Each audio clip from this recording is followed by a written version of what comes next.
A little bit. Hey, that looks pretty cool. Yeah, it does. Yeah. Brooke, celebrating 1 year coming up here on the 30th, is that right? Mm-hmm. Man, and that's the beautiful truck there. Yes, it is. You guys had to go get that thing done, though, right? Like, explain how this process was for people, because it looks like people see it roll up and they go, oh, well, this must have been easy. It was a whole ordeal. It was a whole ordeal, yeah. So, like, the business plan started in 2023, wrote that for like a year, getting the financials ready and all that kind of stuff, and then just bought the plain box truck and sent it to Ohio to have the kitchen put in it. And then I drove it straight back for the first time ever, 3 hours from Ohio, and then took it to Avon to get the wrap from YSD Designs. That's and so a lot amazing. of people think it's painted too, but it's just like one big wraparound. So And I cool. helped them design that as well. What made you want to get this started before we dive into what you're doing here? There's not a lot of options in my town for plant-based eating. I've been plant-based since 2019, so I just kind of wanted to give the community something that they had been missing. I've been in the restaurant industry for like 10 years, so just always kind of thought I would have a brick and mortar one day maybe, and that this was the first kind of jump into that. There's something special, though, because plant-based has become more popular, obviously, whether it's dietary or just whatever reasons. But the idea that sometimes people feel like they have to sacrifice flavor when they go plant-based is like a massive misnomer. Like, it could not be further from the truth. Absolutely. I hear all the time, like, oh, what are you serving on here? Just salads? And it's like, you wish. No, we have so much good stuff. And if people just give it a chance, they are usually pleasantly surprised. How much fun do you have playing with those recipes and going, oh, this is something that people are really going to love? Yeah, a lot of fun. So the tempeh that I'm doing today, the Reuben, we marinate it exactly like you would corned beef. So there's like pickle juice and mustard powder and you know what I mean? So it's like just infusing as much flavor as you can is, a really fun thing to do. So what are we doing right now? Right now we are doing our roasted red beet hummus and our deviled potatoes, which are we're putting on the menu for our 1 year anniversary at the Whisk. So their classic kind of thing at the Whisk in Greencastle is a horseradish deviled egg, and so we're kind of playing on that and doing a vegan deviled potato. Are you from Greencastle originally? Yes. Okay. So did you go to Greencastle High School? I did. Because I went to North Putnam. Oh, okay. And so I don't really do like purple and tiger cubs and like that whole thing. I don't really. Okay, perfect. I just wanted to make sure. No. All right, then we're good. We're good. But that is, and that is, for people who aren't really familiar with Putnam County and that whole area, that would have been a very big leap for you to go, hey, we're going to go plant-based. Yeah. Like, but it's meat and potato country, for sure. But for you guys to succeed for the year that you have, that has to feel pretty special to know you have that support and those people that say, hey, we want to see this succeed here. Yeah, and we're farm to fork as well, as much as we can be. So I think giving back to the local farmers and supporting them kind of rallies the meat eaters around us too, because they're like, oh, hey, you know, she's keeping it in the community. So that's awesome.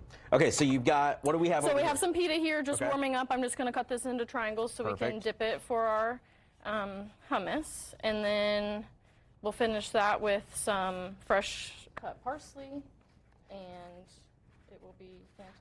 You said you do a lot of farm to fork, and I was looking at the paper that you do. There's a lot of local farms that you're working with, right? Yeah, so we're working with one in Plainfield called White Lick, and they are providing us with lots of herbs and squashes, carrots, things of that nature. And then off of Manhattan Road in Greencastle, Airy Knob Farm as well. And they're also doing some herbs, lettuces, things like that. So that's awesome. Trying to prepare for the next year's growing season. And what's that process like, though, of going and figuring out if this fits what you're looking for? Because anyone could be like, yeah, we would be perfect for what you need. But to actually go and vet that and see that would be a whole different avenue, I think. Yeah, I think going to the farms in person is super important, and like looking at their layout and seeing what their growing capacity is. You know, some kind of backyard gardens are great, but I need a larger capacity than that oftentimes. So seeing like how much space they actually have, how long is their growing season. So like the one in Plainfield and actually the one in Greencastle have what you call hoop house. So they kind of have an extended growing season because it stays warmer inside there. So you can get lettuces. I mean, you know, I just picked up arugula yesterday, so all the way through January. That's amazing. Yeah. Okay, so we've got beet hummus here, which I've never had. Never had. We call it magenta hummus on the truck. It looks fantastic. Sorry, that was my fault. Yeah. Yeah? That's great. We're afraid of beets. There's no reason to be afraid of a beet. No, that's really good flavor, too. Yeah. I'm not going to lie, I was a little nervous. Like, I was looking at it and I go, I don't know, because I'm not a big hummus guy anyway. Really?